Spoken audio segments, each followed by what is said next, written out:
ഇന്ന് ദൈവത്തിന്റെ നിയമം നമുക്ക് മറക്കാതിരിക്കാം എന്ന വിഷയത്തെക്കുറിച്ചുള്ള ദൈവവചനം നമുക്ക് ഒരുമിച്ച് പരിശോധിക്കാം. ഇന്ന് ലോകത്ത് നിരവധി സഭകളുണ്ടെങ്കിലും അവർ ദൈവത്തിന്റെ നിയമം മറന്നുപോയിരിക്കുന്നു. എല്ലാ ജനങ്ങൾക്കും അങ്ങനെ തന്നെയാണ്. എന്നിരുന്നാലും ഈ ഭൂമിയിലെ 800 കോടി ജനങ്ങളിൽ ദൈവത്തിന്റെ നിയമം മറക്കാത്തവരും അത് ഹൃദയത്തിൽ സൂക്ഷിക്കുന്നവരുമുണ്ട്.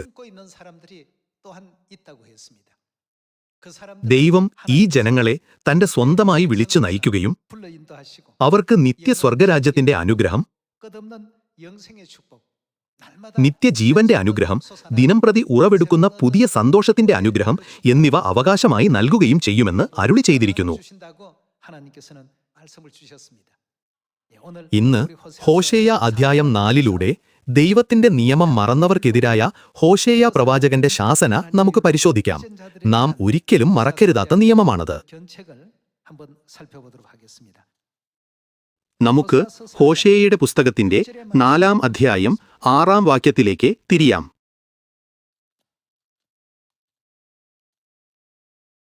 പരിജ്ഞാനമില്ലായ്കയാൽ എന്റെ ജനം നശിച്ചുപോകുന്നു. പരിജ്ഞാനം ത്യജിക്കുകൊണ്ട് നീ എനിക്ക് പുരോഹിതനായിരിക്കാതെ വണ്ണം ഞാൻ നിന്നെയും ത്യജിക്കും. നീ നിന്റെ ദൈവത്തിന്റെ ന്യായപ്രമാണം മറന്നുകളഞ്ഞതുകൊണ്ട് ഞാനും നിന്റെ മക്കളെ മറക്കും. അവർ പെരുകുന്തോറും എന്നോട് ഏറെ പാപം ചെയ്തു. ഞാൻ അവരുടെ മഹത്വത്തെ ലജ്ജയായി മാറ്റും. അവർ എന്റെ ജനത്തിന്റെ പാപം കൊണ്ട് ഉപജീവനം കഴിക്കുന്നു. അവരുടെ അകൃത്യത്തിനായിട്ട് ആഗ്രഹിക്കുന്നു. ആകയാൽ ജനത്തിനും പുരോഹിതനും ഒരുപോലെ ഭവിക്കും. ഞാൻ അവരുടെ നടപ്പ് അവരോട് സന്ദർശിച്ച് അവരുടെ പ്രവൃത്തികൾക്ക് തക്കവണ്ണം അവർക്ക് പകരം കൊടുക്കും. അവർ ഭക്ഷിച്ചാലും തൃപ്തി പ്രാപിക്കയില്ല. അവർ സ്ത്രീസംഗം ചെയ്താലും പെരുകുകയില്ല. യഹോവയെ കൂട്ടാക്കുന്നത് അവർ വിട്ടുകളഞ്ഞുവല്ലോ. ദൈവജനം ഒരിക്കൽ ദൈവഹിതം കാത്ത് അവിടുത്തെ കൽപ്പനകളും ചട്ടങ്ങളും നിയമങ്ങളും പാലിച്ചു. എന്നാൽ ദൈവനിയമം മറന്നപ്പോൾ അവർ ദൈവത്തെ അനുഗമിക്കുന്നത് പൂർണ്ണമായും നിർത്തി. അതായത് നിത്യസ്വർഗരാജ്യത്തിൽ പ്രവേശിക്കാനുള്ള എല്ലാ അവസരങ്ങളും അവർക്ക് നഷ്ടമായെന്ന ദുരന്ത സത്യം ഹോശേയ അധ്യായം 4 വെളിപ്പെടുത്തുന്നു.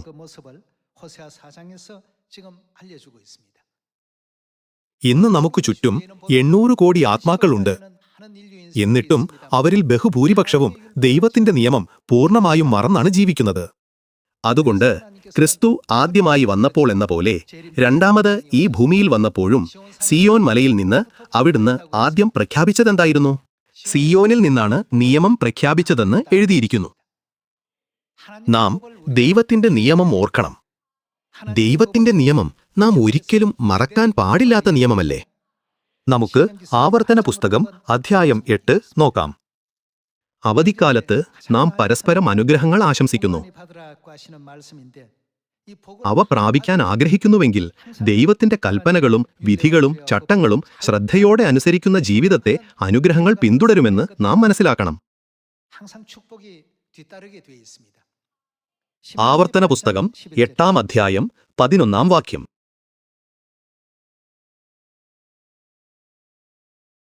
നിന്റെ ദൈവമായ യഹോവയെ നീ മറക്കാതിരിപ്പാനും ഞാൻ ഇന്നു നിന്നോട് കൽപ്പിക്കുന്ന അവന്റെ കൽപ്പനകളും വിധികളും ചട്ടങ്ങളും അലക്ഷ്യമാക്കാതിരിപ്പാനും. അവന്റെ കൽപ്പനകളും നിയമങ്ങളും ചട്ടങ്ങളും പാലിക്കാതെ ദൈവത്തെ മറക്കാതിരിക്കാൻ നാം ശ്രദ്ധിക്കണമെന്നല്ലേ ഇതിനർത്ഥം? നീ ഭക്ഷിച്ചു തൃപ്തി പ്രാപിച്ച് നല്ല വീടുകൾ പണിത് അവയിൽ പാർക്കുമ്പോഴും നിന്റെ ആടുമാടുകൾ പെരുകി നിനക്കു വെള്ളിയും പൊന്നുമേറി നിനക്കുള്ളതൊക്കെയും വർദ്ധിക്കുമ്പോഴും നിന്റെ ഹൃദയം നിഗളിക്കാതിരിപ്പാനും നിന്നെ അടിമവീടായ മിസ്രയീമിൽ നിന്ന് പുറപ്പെടുവിക്കുകയും അഗ്നിസർപ്പവും തേളും വെള്ളമില്ലാതെ വരൾച്ചയുമുള്ള വലിയതും ഭയങ്കരവുമായ മരുഭൂമിയിൽ കൂടി നിന്നെ കൊണ്ടുവരികയും തീക്കൽപ്പാറയിൽ നിന്ന് നിനക്ക് വെള്ളം പുറപ്പെടുവിക്കുകയും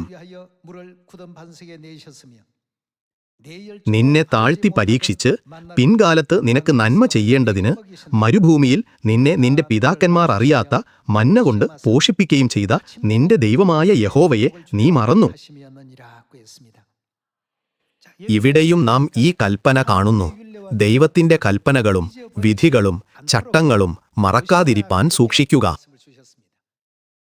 അതുകൊണ്ട് ദൈവത്തിന്റെ കൽപ്പനകളിലും വിധികളിലും ചട്ടങ്ങളിലും അവ മറക്കരുത് എന്ന ഉദ്ബോധനം നാം എപ്പോഴും കാണുന്നു. നമുക്ക് പുറപ്പാട് അധ്യായം 20 നോക്കാം. പുറപ്പാട് 20-ാം അധ്യായം 8-ാം വാക്യം നോക്കുമ്പോൾ ശബ്ബത്ത് ദിവസം എന്തു ചെയ്യണമെന്നാണ് നമ്മോട് പറഞ്ഞിരിക്കുന്നത്. അത് ഓർമ്മിക്കാൻ നമ്മോട് പറഞ്ഞിട്ടുണ്ട്. ഓർമ്മിക്കുക എന്ന കൽപ്പനയെ മറ്റെങ്ങനെ പറയാം? മറക്കരുത്. ശബ്ബത്തുനാളിനെ ശുദ്ധീകരിപ്പാൻ ഓർക്ക. സ്വർഗത്തിൽ പാപം ചെയ്ത് ഭൂമിയിലേക്ക് തള്ളപ്പെട്ട ദൂതന്മാർക്ക് സ്വർഗരാജ്യത്തിലേക്ക് മടങ്ങിവരാനുള്ള ഏകമാർഗം ദൈവത്തിന്റെ കൽപ്പനകളും വിധികളും ചട്ടങ്ങളും ശരിയായി അനുസരിക്കുന്നതാണെന്ന് ദൈവം പഠിപ്പിക്കുന്നു.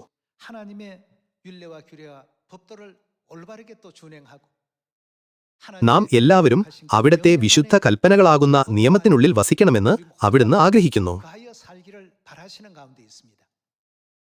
മനുഷ്യരായ നമുക്ക് ഭാവി മുഴുവൻ മുൻകൂട്ടി കാണാൻ കഴിയില്ല. 1 മിനിറ്റ് കഴിഞ്ഞോ, 1 സെക്കൻഡ് കഴിഞ്ഞോ എന്ത് സംഭവിക്കുമെന്ന് തിരിച്ചറിയാനാവാതെയാണ് നാം ജീവിക്കുന്നത്. അതാണ് മനുഷ്യ ജീവിതത്തിന്റെ സ്വഭാവം. എന്നാൽ ആദ്യം മുതൽ അന്ത്യം വരെ കാണുന്ന ദൈവം സ്വർഗത്തിൽ നാം ചെയ്ത പാപങ്ങൾക്ക് പ്രായശ്ചിത്തം ചെയ്യുവാനും നമ്മെ നിത്യസ്വർഗരാജ്യത്തിലേക്ക് നയിക്കുവാനും ഈ ഭൂമിയിൽ നമ്മോട് ഒരു ഉടമ്പടി ചെയ്തു.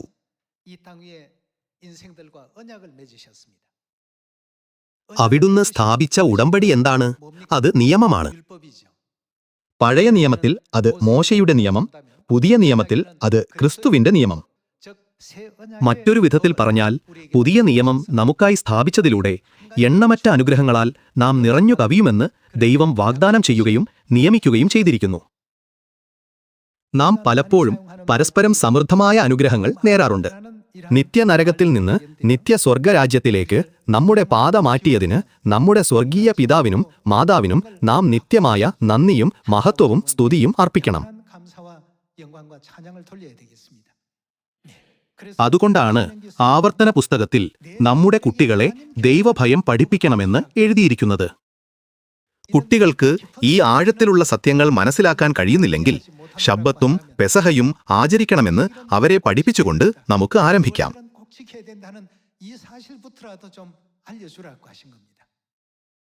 നമുക്ക് ആവർത്തന പുസ്തകം 6-ാം അധ്യായം 24-ാം വാക്യത്തിലേക്ക് കടക്കാം.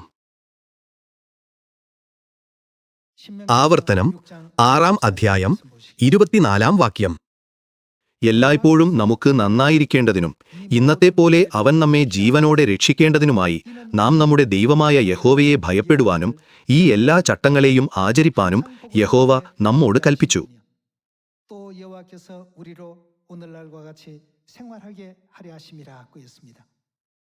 ദൈവം ഈ ചട്ടങ്ങളെല്ലാം അനുസരിക്കുവാൻ കൽപ്പിച്ചത് നമ്മെ ദൈവഭയമുള്ളവരാക്കാനാണ്, അതായത് ദൈവത്തെ സ്നേഹിക്കാൻ.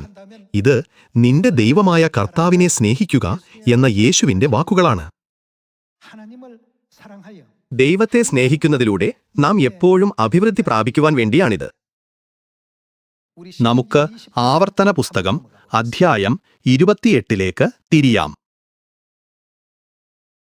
ദൈവത്തിന്റെ നിയമം ഓർക്കുകയും അനുസരിക്കുകയും പാലിക്കുകയും ചെയ്യുമ്പോൾ സമയമോ സ്ഥലമോ പരിഗണിക്കാതെ നാം എപ്പോഴും അവിടുത്തെ അനുഗ്രഹങ്ങളിൽ വസിക്കുമെന്ന് ഈ അധ്യായം നമ്മെ പഠിപ്പിക്കുന്നു.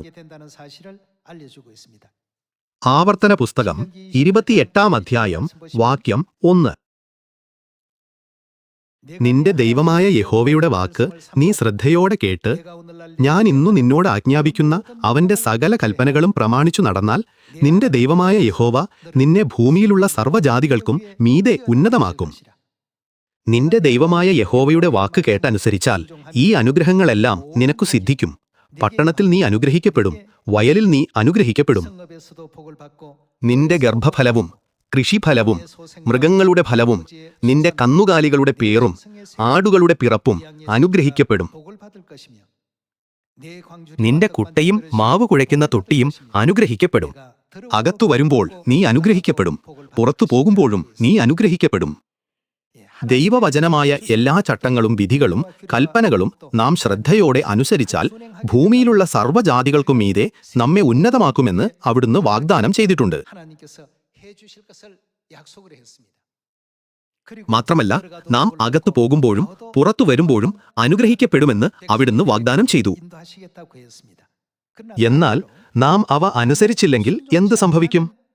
നിരവധി പ്രയാസങ്ങൾ അനിവാര്യമായും ഉണ്ടാകുമെന്ന് എഴുതിയിരിക്കുന്നു. ആവർത്തന പുസ്തകം 28-ാം അധ്യായം 15-ാം വാക്യം.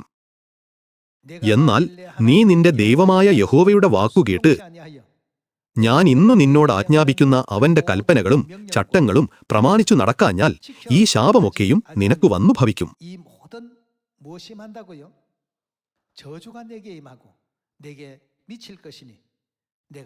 പട്ടണത്തിൽ നീ ശപിക്കപ്പെട്ടിരിക്കും, വയലിലും ശപിക്കപ്പെട്ടിരിക്കും. വാഗ്ദത്ത അനുഗ്രഹങ്ങൾക്ക് നേർ വിപരീതം അനിവാര്യമായും സംഭവിക്കും. നമ്മുടെ ജീവിതത്തിൽ ഇത്തരം പ്രയാസങ്ങൾ നേരിടുമ്പോഴെല്ലാം നാം എപ്പോഴും ഈ കാര്യം ഓർക്കണം. ദൈവത്തിന്റെ നിയമങ്ങളിലോ ചട്ടങ്ങളിലോ വിധികളിലോ ഞാൻ ശരിയായി പാലിക്കാത്ത ഏതെങ്കിലും ഭാഗമുണ്ടോ എന്ന് നാം തിരിഞ്ഞുനോക്കി സ്വയം ചോദിക്കേണ്ടതുണ്ട്. നമുക്ക് ആവർത്തന പുസ്തകം 28-ാം അധ്യായം 45-ാം വാക്യത്തിലേക്ക് പോകാം. നിന്റെ ദൈവമായ യഹോവയുടെ വാക്ക് കേട്ട് അവൻ നിന്നോട് കൽപ്പിച്ചിട്ടുള്ള കൽപ്പനകളും ചട്ടങ്ങളും പ്രമാണിച്ചു നടക്കായ്ക്കൊണ്ട് ഈ ശാപമൊക്കെയും നിന്റെ മേൽ വരുകയും നീ നശിക്കും വരെ നിന്നെ പിന്തുടർന്ന് പിടിക്കുകയും ചെയ്യും. അവ ഒരടയാളവും അത്ഭുതവുമായി നിന്നോടും നിന്റെ സന്തതിയോടും എന്നേക്കും പറ്റിയിരിക്കും. അതായത് ഇതൊരു മുന്നറിയിപ്പും പാഠവുമായിരിക്കും. ദൈവത്തിന്റെ നിത്യമായ ചട്ടങ്ങളും കൽപ്പനകളും നിയമങ്ങളും പാലിക്കാതെ അവയെ ലംഘിക്കുകയോ മറക്കുകയോ ചെയ്യുമ്പോൾ അത്തരം ഫലങ്ങൾ അനിവാര്യമാണെന്ന് ദൈവം കാണിച്ചു തരുന്നു.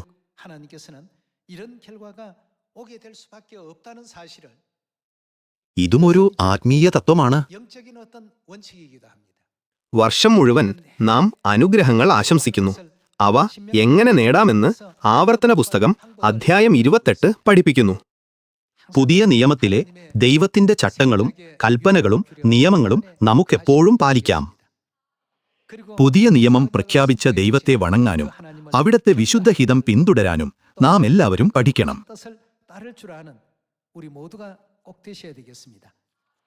ഇനി നമുക്ക് യെശയ്യാവ് 33-ാം അധ്യായം 20-ാം വാക്യത്തിലെ വചനത്തിലേക്ക് തിരിയാം. 이사야 33장 20절의 말씀 보겠습니다. നമ്മുടെ ഉത്സവങ്ങളുടെ നഗരമായ സിയോനെ നോക്കുക. നിന്റെ കണ്ണ് യെരൂശലേമിനെ സ്വൈരനിവാസമായും ഒരിക്കലും നീങ്ങിപ്പോകാത്തതും കുറ്റി ഒരു നാളും ഇളകിപ്പോകാത്തതും കയറൊന്നും പൊട്ടിപ്പോകാത്തതുമായ കൂടാരമായും കാണും. അവിടെ മഹിമയുള്ളവനായ യഹോവ നമുക്ക് വീതിയുള്ള നദികൾക്കും തോടുകൾക്കും പകരമായിരിക്കും. തണ്ടുവച്ച പടക് അതിൽ നടക്കയില്ല, പ്രതാപമുള്ള കപ്പൽ അതിൽ കൂടി കടന്നുപോകുകയുമില്ല. യഹോവ നമ്മുടെ ന്യായാധിപൻ, യഹോവ നമ്മുടെ ന്യായദാതാവ്. അവൻ നമുക്കുവേണ്ടി എന്ത് സ്ഥാപിച്ചു? പുതിയ നിയമത്തിന്റെ നിയമം നമുക്കായി സ്ഥാപിച്ചത് ദൈവമാണ്. ഇത് മനുഷ്യനുണ്ടാക്കിയ നിയമമല്ല, മറിച്ച് ദൈവം സ്ഥാപിച്ച നിയമമാണ്.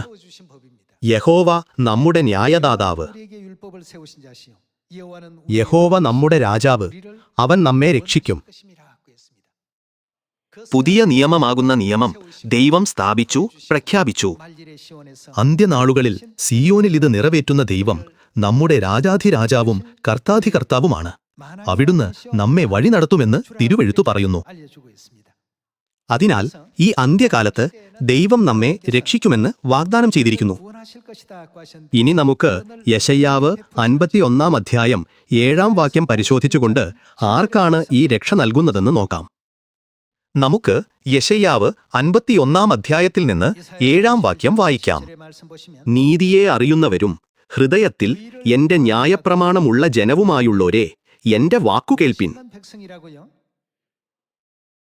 ഇന്ന് പല സഭകളും ദൈവനിയമം പൂർണ്ണമായും മറന്നിരിക്കുന്നു. അവർ ഞായറാഴ്ചയും ക്രിസ്മസും താങ്ക്സ് ഗിവിംഗും മറ്റും ആചരിക്കുന്നു.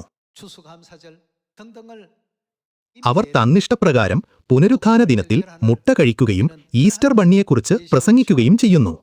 또 뭐 부활절 토끼에 대한 그런 것을 또 강론하고 അന്യദൈവാരാധനയുടെ നിയമങ്ങളും ആചാരങ്ങളും സഭയിലേക്ക് ഒഴുകിയെത്തി. 정들이 എന്നിട്ടും ദൈവകൽപ്പനകളെന്ന പോലെ പലരും അത് ആചരിക്കുന്നതെന്തുകൊണ്ടാണ്? 지키고 있는 ആത്യന്തികമായി അവരുടെ ഹൃദയത്തിൽ എന്തോ ഇല്ലാത്തതുകൊണ്ടാണ്. ശരിയല്ലേ? അവർ ദൈവനിയമം പൂർണ്ണമായും മറന്നിരിക്കുന്നു. ദൈവത്തിന്റെ നിയമം തന്നെ അവരുടെ ഹൃദയങ്ങളിൽ ഇല്ല. യെശയ്യാവ് 51 അധ്യായം 7 വാക്യം നോക്കാം. 그 어떤 നീതിയെ അറിയുന്നവരു 사람이라고 말씀하셨는가? നീതി അറിയുന്നവർ ആരാണ്? 있는 백성이라고요? ഹൃദയത്തിൽ എന്റെ ന്യായപ്രമാണമുള്ള ജനവും ആയുള്ളോരെ എന്റെ വാക്ക് കേൾപ്പിൻ. നിങ്ങൾ മനുഷ്യരുടെ നിന്ദയെ ഭയപ്പെടരുത്, അവരുടെ ദൂഷണങ്ങളെ പേടിക്കുകയുമരുത്. പുഴു അവരെ വസ്ത്രത്തെപ്പോലെ അരിച്ചുകളയും, കൃമി അവരെ കമ്പിളിയെപ്പോലെ തിന്നുകളയും. എന്നാൽ എന്റെ നീതി ശാശ്വതമായും എന്റെ രക്ഷ തലമുറ തലമുറയായും ഇരിക്കും. 예, 세세 미치게 될 것이다 하고 있습니다. ആത്യന്തികമായി ദൈവജനത്തിന് ദൈവനിയമം ഉണ്ടായിരിക്കണം. 율법이 있어야 되겠습니다. പിതാവിന്റെ യുഗത്തിൽ ആ യുഗത്തിന് അനുയോജ്യമായ നിയമം ഉണ്ടായിരിക്കേണ്ടിയിരുന്നു. 성자 시대 때는 성자 시대 때 പുത്രന്റെ യുഗത്തിലും ആ യുഗത്തിനായി ദൈവം നൽകിയ നിയമം നിലനിൽക്കണം. ശരിയല്ലേ? അതെ, അത് നിലനിൽക്കണം. 존재해야 되겠습니다. അങ്ങനെയെങ്കിൽ ദൈവം സ്ഥാപിച്ച ഈ നിയമങ്ങളെല്ലാം ഉപേക്ഷിക്കുന്നവരെ ദൈവം എന്താണ് വിളിക്കുന്നത്? നമുക്ക് ദാനിയേൽ അധ്യായം 9 നിന്ന് കണ്ടെത്താം. 다니엘서 우리 9장 말씀 열어보도록 합시다. ദൈവകൽപ്പനകളും ചട്ടങ്ങളും നിയമങ്ങളും നാം മറക്കരുത്.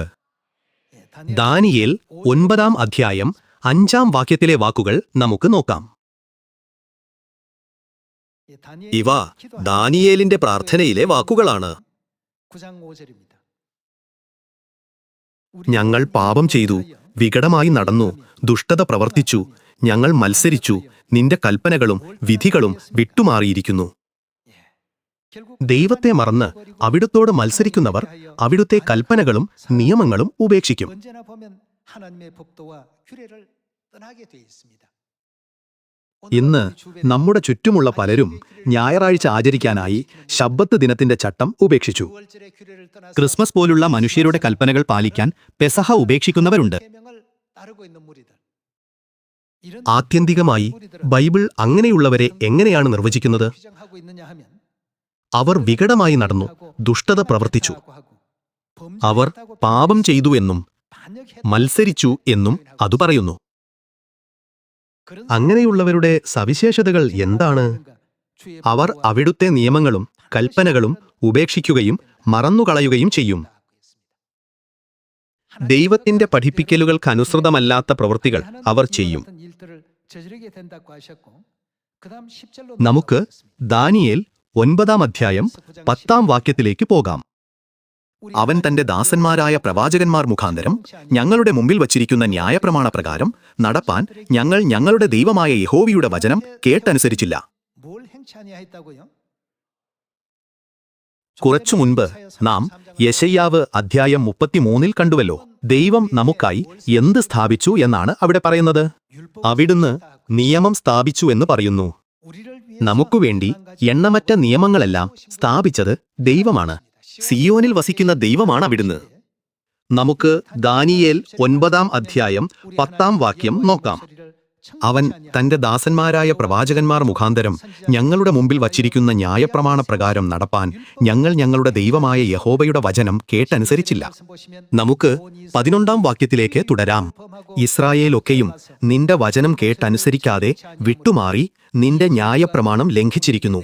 ഇങ്ങനെ ഞങ്ങൾ അവനോട് പാപം ചെയ്തിരിക്കയാൽ ദൈവത്തിന്റെ ദാസനായ മോശയുടെ ന്യായപ്രമാണത്തിൽ എഴുതിയിരിക്കുന്ന ശാപവും ആണയും ഞങ്ങളുടെ മേൽ ചൊരിഞ്ഞിരിക്കുന്നു. ഇസ്രായേൽ ബാബിലോണിന് അടിമയായതും രാജ്യം നശിച്ചതും ജനം പ്രവാസത്തിലേക്ക് കൊണ്ടുപോകപ്പെട്ടതുമായ ഈ സംഭവങ്ങൾക്കെല്ലാം കാരണമെന്നെന്ന് ദാനിയേൽ ചിന്തിച്ചു. 70 വർഷം ബാബിലോൺ രാജാവിനെ സേവിക്കാൻ അവർ നിർബന്ധിതരായതിന്റെ ദാരുണമായ കാരണങ്ങളിൽ ഏറ്റവും പ്രധാനം അവർ ദൈവത്തിനെതിരെ മത്സരിച്ചു എന്നതായിരുന്നു. ദൈവത്തിന്റെ നിയമങ്ങളും കൽപ്പനകളും മറക്കുകയും ഉപേക്ഷിക്കുകയും ചെയ്തതാണ് അവരുടെ മത്സരത്തിന്റെ തെളിവ്. ദൈവം അവർക്ക് നൽകിയ ചട്ടങ്ങളും കൽപ്പനകളും നിയമങ്ങളും അനുസരിച്ചല്ല ആ ജനത ജീവിച്ചത്. പരിശുദ്ധാത്മാവിൻ യുഗമായ ഇന്നും ഇത് സത്യമാണ്. നമ്മുടെ കുടുംബങ്ങളിലോ സഭയിലോ വ്യക്തിജീവിതത്തിലോ ആകട്ടെ, ദൈവത്തിന്റെ ചട്ടങ്ങളും കൽപ്പനകളും നിയമങ്ങളും എപ്പോഴും ബഹുമാനിച്ച് അവയിൽ വിശ്വസ്തതയോടെ ജീവിക്കുന്നവരാണ് അനുഗ്രഹിക്കപ്പെട്ടവർ. ഇന്ന് ലോകമെമ്പാടുമുള്ള നമ്മുടെ സിയോൻ അംഗങ്ങൾ നമ്മോടൊപ്പം ആരാധിക്കുന്നു.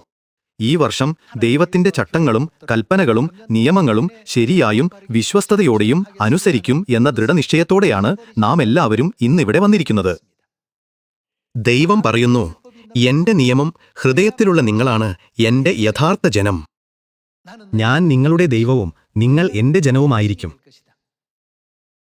അതുകൊണ്ടാണ് ദൈവം തന്റെ ജനത്തെ അവസാനം വരെ സ്നേഹിക്കുകയും ആദരിക്കുകയും ചെയ്യുന്നത്. നമ്മെ നിത്യ സ്വർഗരാജ്യത്തിലേക്ക് നയിക്കുമെന്ന് അവിടുന്ന് വാഗ്ദാനം ചെയ്തിരിക്കുന്നു. അവൻ കൽപ്പിച്ചു, അകത്തു വരുമ്പോൾ നീ അനുഗ്രഹിക്കപ്പെടും, പുറത്തു പോകുമ്പോൾ നീ അനുഗ്രഹിക്കപ്പെടും, നിന്റെ കുട്ടയും മാവു കുഴയ്ക്കുന്ന തൊട്ടിയും അനുഗ്രഹിക്കപ്പെടും. നമ്മുടെ ജീവിതത്തിലെ എല്ലാം അനുഗ്രഹിക്കപ്പെടുന്ന ഭാവി നമ്മുടെ മുന്നിൽ വിടരും. ദൈവം തന്റെ വചനം നമുക്ക് പൂർണ്ണമായി നൽകിയിരിക്കുന്നു. ദൈവം നമുക്ക് നൽകിയ നിയമം നാം ഒരിക്കലും മറക്കരുത്. അവയെ അടയാളമായി നിന്റെ കൈമേൽ കെട്ടേണം, അവ നിന്റെ കണ്ണുകൾക്കു മധ്യേ പട്ടമായി ഇരിക്കണം എന്നു പറഞ്ഞ് അവ ഒരിക്കലും മറക്കരുതെന്ന് അവൻ നമ്മോട് ആവർത്തിച്ച് അഭ്യർത്ഥിച്ചു. നമുക്ക് ശബ്ബത്ത് ദിനവും പെസഹയും പുനരുത്ഥാന ദിനവും കൂടാരപ്പെരുന്നാളുമുണ്ട്. ഇതെല്ലാം ദൈവം നമുക്ക് നൽകിയതാണ്. ദൈവം നമുക്ക് നൽകിയിട്ടുള്ള 3 തവണകളിലെ 7 ഉത്സവങ്ങളിലും അടങ്ങിയിരിക്കുന്ന പ്രധാന കൽപ്പന ഇതാണ്: അവയെ എന്നേക്കും ഓർത്ത് അനുസ്മരിക്കുക. ഈ ഉത്സവങ്ങളെ ഒരിക്കലും മറക്കാതെ ഓർത്ത് ആചരിക്കുക. തലമുറ തലമുറയായി ഇത് ആചരിക്കുവിൻ എന്ന കൽപ്പന ബൈബിൾ നമ്മോട് ഊന്നി പറയുന്നു. എന്നാൽ പലർക്കും ഇതേക്കുറിച്ചൊന്നും അറിയില്ല. അവർ ദൈവത്തിന്റെ നിയമങ്ങൾ അറിയുന്നില്ല, അവ മറന്നു. അങ്ങനെ ദൈവനിയമം മറന്നവരുടെ കൂട്ടത്തിൽ അവരെയും കണക്കാക്കാം. അതുകൊണ്ട് മറന്നുപോയ ശബ്ബത്തിലേക്കും പെസഹയിലേക്കും നാം അവരെ ഉണർത്തണം. നമ്മുടെ അയൽക്കാരെയും ദൈവത്തിന്റെ മറന്ന നിയമങ്ങളിലേക്കും ചട്ടങ്ങളിലേക്കും ഉണർത്തണം, അവരും അനുഗ്രഹിക്കപ്പെടാൻ. ശരിയല്ലേ? അനുഗ്രഹിക്കപ്പെടട്ടെ എന്ന് വാക്കാൽ ആശംസിക്കുന്നതിലുപരി യഥാർത്ഥ അനുഗ്രഹം ലഭിച്ച് ദൈവത്തിന്റെ ജനമാകാനുള്ള വഴിയിലേക്ക് അവരെ നയിക്കാൻ നമുക്ക് പരിശ്രമിക്കാം.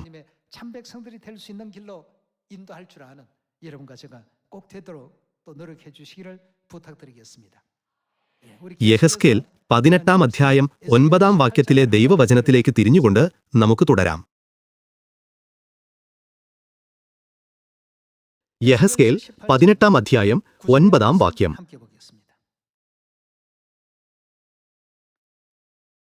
എന്റെ ചട്ടങ്ങളെ അനുസരിക്കയും എന്റെ ന്യായങ്ങളെ പ്രമാണിക്കയും ചെയ്തുകൊണ്ട് നേരോടെ നടക്കുന്നവൻ നീതിമാൻ.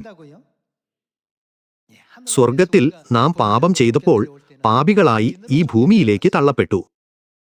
എന്നാൽ ദൈവം നമ്മോട് ഉടമ്പടി ചെയ്തു.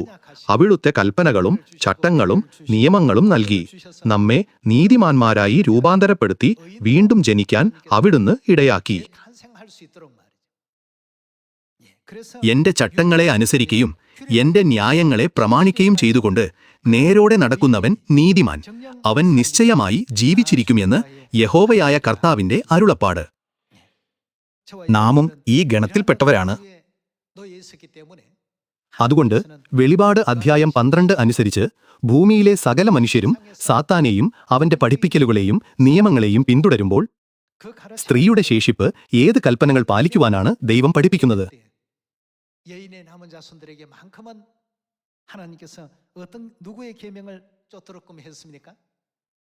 ദൈവകൽപ്പന പ്രമാണിക്കുന്നവരും യേശുവിന്റെ സാക്ഷ്യമുള്ളവരുമായി ഈ ആളുകളാണ് അന്ത്യനാളുകളിലെ സ്ത്രീയുടെ ശേഷിക്കുന്ന സന്തതികൾ.